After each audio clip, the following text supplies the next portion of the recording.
102 children died last year despite connections to the Department of Children and Family Services. Now, that's according to a new report from the Inspector General. Fox's Jordan Elder joins us with how that number stacks up to previous years. Jordan?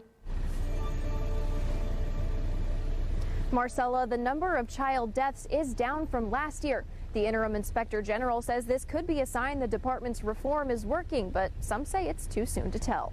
Each year, an inspector general investigates the deaths of Illinois children involved with the Department of Children and Family Services. One of the top highlights in this year's report, a 17% drop in child deaths compared to the previous year. It's 102 children.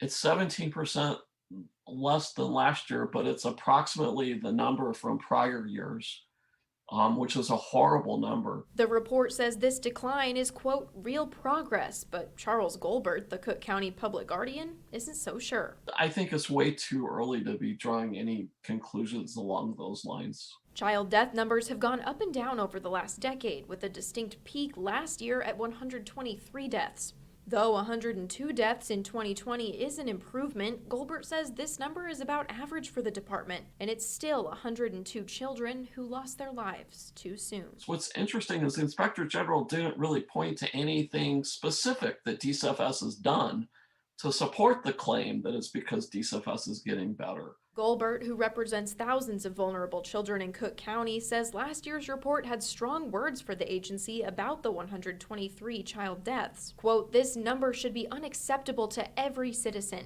Even one child who dies unnecessarily is one too many. Would you have liked to see more language like that surrounding child deaths in this year's report? I would have. Every year we have around 100 children die despite involvement by DCFS. We need to look at why that still is. We asked the interim inspector general to speak with us today, but he said he'd rather let the report speak for itself. His closing words in that document were that there's still a lot of work to do, but progress has definitely been made. Live in Springfield, I'm Jordan Elder. Marcella, back to you. Thank you, Jordan. The children described in this report were involved with the department within 12 months of their deaths. Now, the children could be involved in prior investigations, youth in care, adoption, or intact services.